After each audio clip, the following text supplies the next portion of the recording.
Dictation start होगा 5 second के बाद।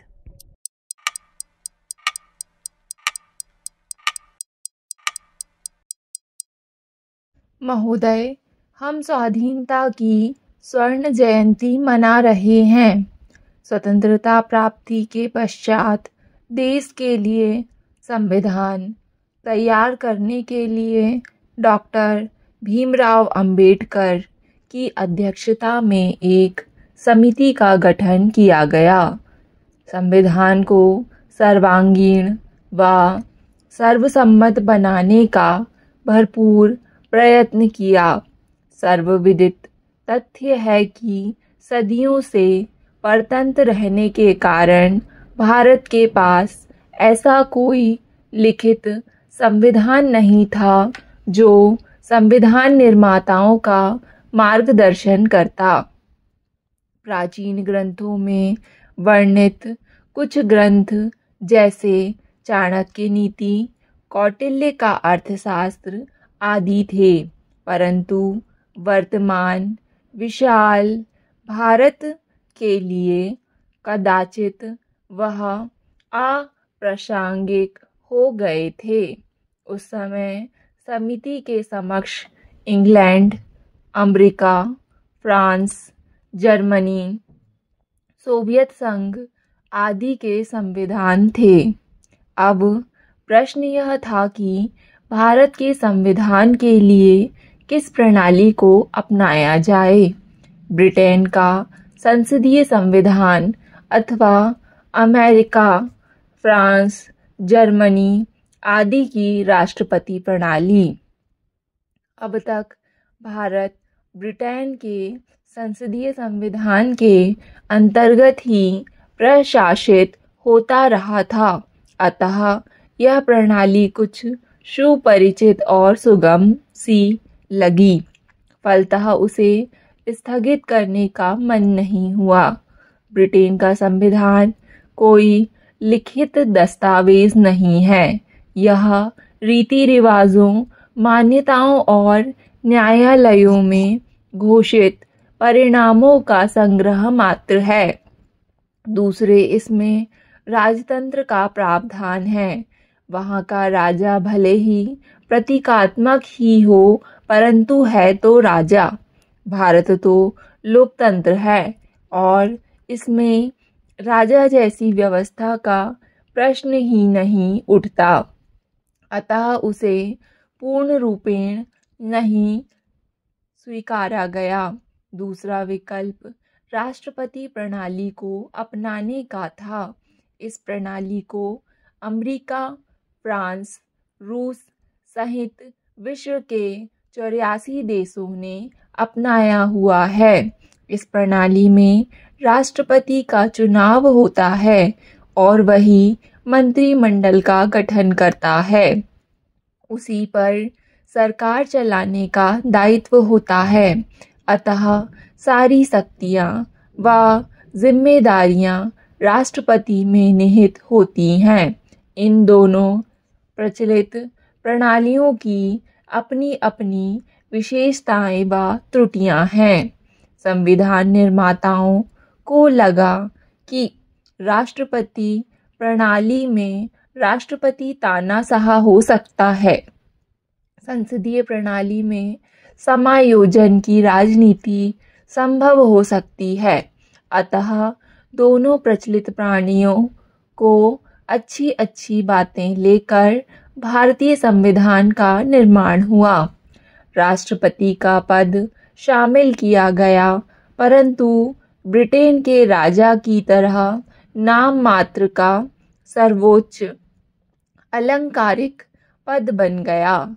संसदीय प्रणाली की अवधारणा ब्रिटेन के संविधान से ली गई, जिसमें राज्य का दायित्व प्रधानमंत्री पर है। सारा काम राष्ट्रपति के नाम पर संपन्न होता है।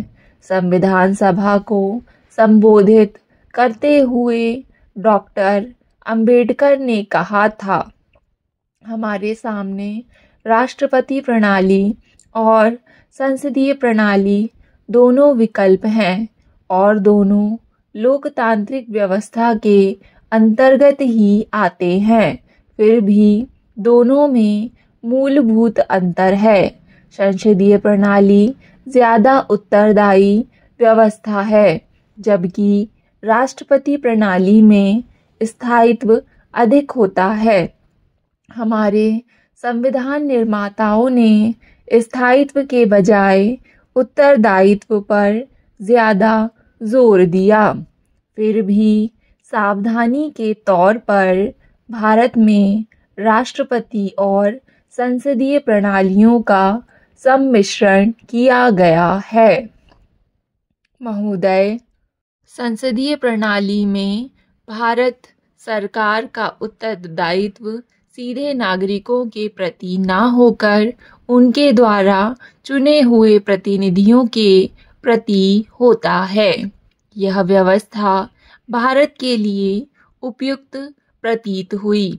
इससे भिन्न ब्रिटेन में सरकार के किसी निर्णय के लिए संबंधित मंत्री या पूरा मंत्रिमंडल जिम्मेदार होता है।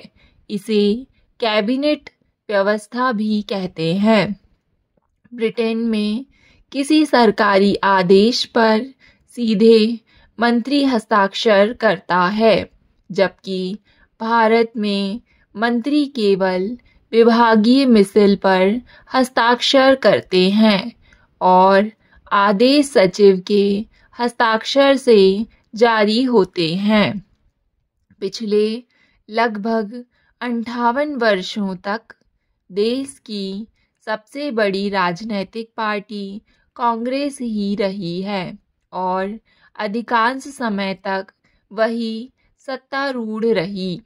बीच बीच में कुछ समय अन्य राजनीतिक दल उभर आए और अल्पकाल तक ही सत्तारूढ़ रहे, क्योंकि कांग्रेस लंबे समय तक अकेले सत्ता सुख भोगती रही।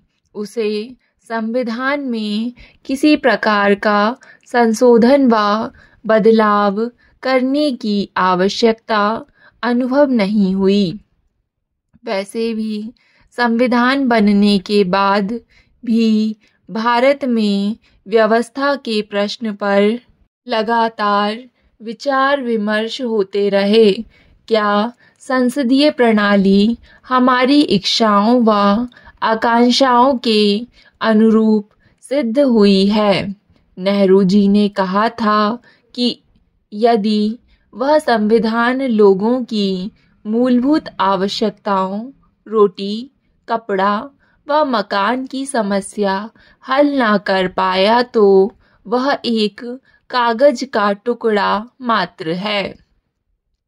गांधी जी ने कहा था कि हमारे लिए स्वाधीनता और संविधान का मतलब है कि हर गांव को पीने का पानी जाए, परंतु आज भी पानी की समस्या क्या गांव क्या शहर सर्वत्र विकट बनी रही है।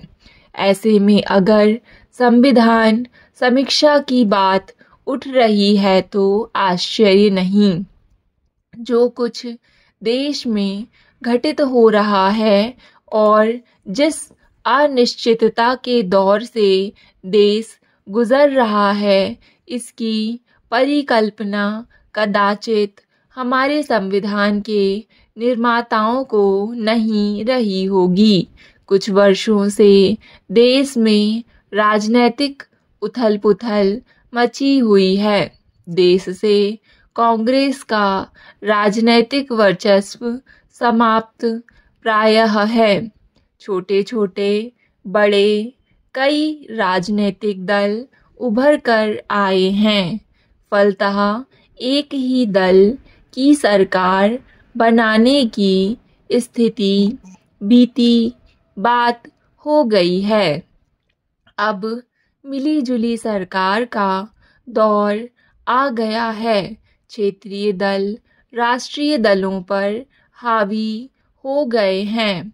वह उन छोटे क्षेत्रीय दलों पर निर्भर हो गए हैं, चाहे वह कांग्रेस हो अथवा भारतीय जनता पार्टी या कोई अन्य दल, उन्हें सत्तारूढ़ होने के लिए क्षेत्रीय दलों की सीढ़ी की आवश्यकता पड़ती है। कई राजनीतिक दल 1-2 सदस्यों वाले तक होते हैं, परंतु सरकार बनाने में उसका महत्व है। संयुक्त सरकारें अपने निजी बहुमत के अभाव में कोई उल्लेखनीय ठोस कार्य नहीं कर पाती और उनका अधिकांश समय अपनी सरकार बनाने के लिए लग जाता है। फलतः ऐसी सरकारें अल्पकालीन होती हैं और देश को बार बार चुनाव का खर्च वहन करना पड़ता है, जो भारत जैसे विकासशील देश के लिए भारी पड़ता है। देश की जनता का भी चुनाव प्रणाली से विश्वास उठ गया है। स्टॉप। डिक्टेशन पसंद आए तो वीडियो को लाइक तथा चैनल को सब्सक्राइब ज़रूर करें। धन्यवाद।